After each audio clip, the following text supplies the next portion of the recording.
gitu saya pindah aja dari sekolah di Triguna. Selamat pagi anak-anak. Pagi. Apa kabar semuanya? Baik. Baik, sehat ya. Makan cibol bojot, wangi. Makan terus, yaudah nih. Lapar lah saya manusia kan. Minggu lalu kalian tahu belajar apa? Tentang apa? Belajar tuh. Lupa lagi. Lupa. Lupa. Waduh. Iklan. Oh ya, iklan. Oke. Dia mah inget ikan dong ya. Oke, hari ini nanti. kita melanjutkan materi yang berikutnya adalah tentang teks laporan hasil observasi. Sebelum kita belajar, kita berdoa dulu. Silahkan Elsa untuk pimpin doa. Elsa Ambil. PLT. Ambil. Baca doa sebelum belajar dalam hati mulai. Amin. Ucapkan salam. Assalamualaikum warahmatullahi wabarakatuh. Itu bisa buat ini ya, tahan. Oh iya, karena sebenarnya maaf Bapak kebanyakan duduk gini karena pinggang lagi encok ya, lagi kurang sehat juga. Es batu, tahan. Jadi kita lanjut ke penjelasan tentang teks laporan hasil observasi. Saya minta Tiara untuk baca. Gua lagi kan. Satu ya Pak. Ya. Dia minta min. Iya, ada kacamata Pak dia. Iya. Ada yang telat Pak. Kok dari belakang Anda masuk telat?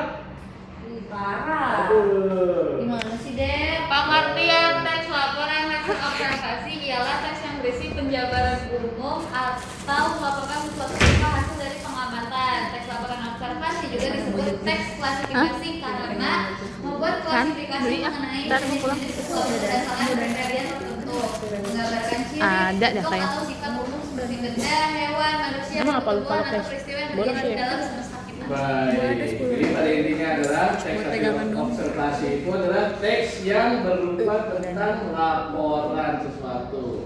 Nah, tentang hewan, tumbuhan, manusia, atau peristiwa dan yang lain-lainnya. Nah, Akan teh. setiap teks Nomor WA. itu juga mempunyai tujuan. Nah, di laporan hasil observasi ini juga ada tujuannya. Pertama adalah untuk mengatasi sesuatu persoalan. Yang kedua adalah untuk menemukan teknik atau cara terbaru. Yang ketiga untuk mengambil keputusan yang lebih efektif. Yang keempat melakukan pengawasan dan atau perbaikan. Yang kelima untuk mengetahui perkembangan dari suatu permasalahan. Jadi laporan hasil observasi ini tujuannya adalah ya ini Emang nggak bisa untuk mengatasi sebuah persoalan. Jadi persoalan-persoalan yang ada kita atasi dalam sebuah laporan.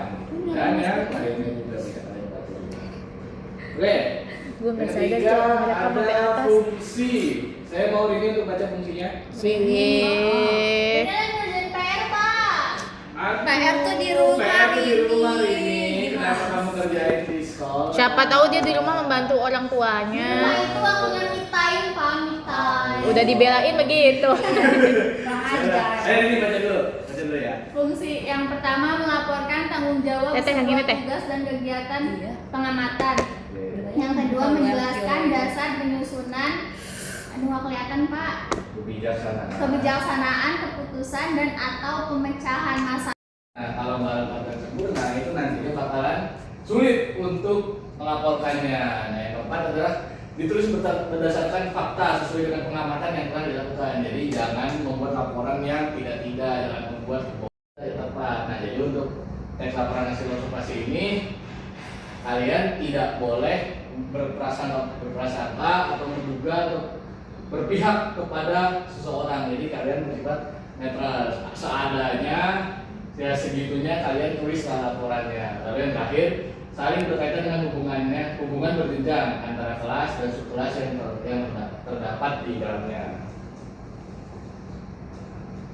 Nah, ini sifat dari teks laporan hasil observasi itu adalah tidak mempunyai kesimpulan atau penutup. Jadi dalam laporan hasil observasi itu tidak ada yang namanya kesimpulan atau penutup. Jadi berupa hasilnya saja. Dan ketiga, di dalam teks itu tidak ada opini dari penulis. Dan yang keempat, teks itu menjelaskan sebuah informasi berdasarkan fakta. Itu tadi tidak boleh mengada-ngada, tidak boleh berbohong. Jadi Tidak boleh hoax, tulis hoax, apa hoax. adanya. Nah, itu dia. Oke, ini sudah selesai. Baiklah, sampai sini saja untuk pertemuan hari ini. Saya tidak ingin membuat pusing siswa karena Saya mau sayang doa. Oh iya, absen dulu. Kita jangan gitu deh. Siapa yang nggak masuk? Ayo. Lima. Alhamdulillah ya Allah. Akhirnya Semoga Bapak sehat selalu juga kayak kita. Amin. Biasanya ada aja satu orang yang masuk. Yaudah. Ya sampai sini dulu pertemuan hari ini. Saya tidak ingin membuat sekalian pusing, kan banyak sekali materi yang berikutnya. Jadi kita. Oh, berarti nggak ada PR, Pak? Nggak ada.